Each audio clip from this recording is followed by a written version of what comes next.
بار کا قصہ ہے۔ کہیں دور پہاڑوں پر ایک عورت اور اس کا شوہر رہتے تھے۔ عورت بہت زیادہ دیندار تھی، لیکن اس کے شوہر کو اللہ پر اتنا یقین نہیں تھا۔ بیوی جب بھی اللہ یا اس کے رسول کا ذکر کرتی تو شوہر اسے ڈانٹ دیتا۔ گھر کے حالات بھی کچھ اتنے اچھے نہ تھے، شاید اسی لیے شوہر ہمیشہ ناشکری کرتا رہتا۔ ایک شام گھر میں کھانا نہ ہونے کے برابر تھا، محض ایک ہی روٹی بن سکی۔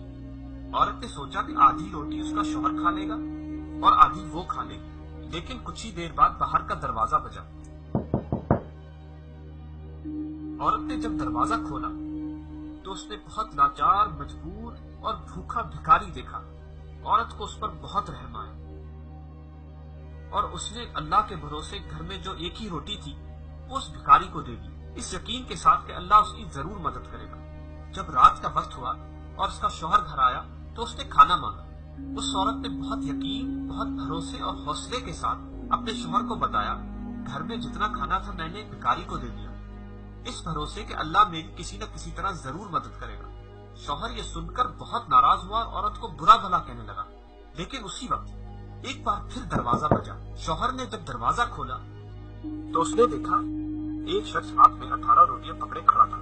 اس شخص نے کہا، فلاں شخص نے آج نیاز کیا تھا تو یہ آپ کے حصے کا نیاز ہے۔ شوہر یہ دیکھ کر بہت حیران ہوا اور شاید پریشان ہوا۔ وہ یہ روٹیاں لے کر اندر گیا۔ جب اس عورت نے یہ روٹیاں دیکھی تو اس نے فوراً کہا، اس میں 2 روٹیاں کم ہیں۔ شوہر یہ سن کر مزید پریشان اور حیران ہو گیا، لیکن اس نے بغیر کوئی سوال پوچھے دوبارہ باہر گیا اور شخص سے معلوم کیا اس میں 2 روٹیاں کم کیوں ہیں۔ اس شخص نے جواب دیا، میں جب راستے سے آ رہا تھا تو مجھے بہت بھوک لگی تو میں نے اس میں سے 2 روٹیاں کھا لی، مجھے معاف کرنا۔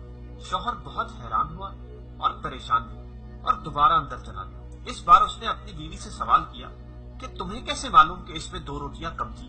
عورت نے بہت مسکراتے ہوئے کہا، میرے اللہ نے کہا ہے جو میری راہ میں خرچ کرے گا میں اس سے 20 گنا زیادہ عطا کروں گا۔ شوہر اپنی بیوی کا یہ جذبہ اور یقین دیکھ کر بہت حیران، بہت پریشان ہوا اور زار زار رونے لگا اور اللہ سے اپنے گناہوں کی معافی مانگنے لگا، اپنی ناشکری کی معافی مانگنے لگا۔ دوستو، اللہ پر یقین، اس پر بھروسہ اور تھوڑا سا صبر، بس یہی چیزیں ہیں جو ہمیں دنیا اور آخرت دونوں میں کامیاب کر سکتی ہیں۔ لہٰذا اللہ پر یقین کرتے رہیں اور صبر کرتے رہیں، انشاءاللہ وہ دلوں کے حال جانتا ہے، بے شک اللہ سب جانتا ہے۔ دوستو، کس طرح اس عورت کی اللہ نے اپنے غیب سے مدد کی۔ ہم کو بھی چاہیے کہ ہم اللہ پر بھروسہ رکھیں اور اس کی راہ میں خرچ کرتے رہیں، بے شک وہ جو وعدہ کرتا ہے اسے ضرور نبھاتا ہے۔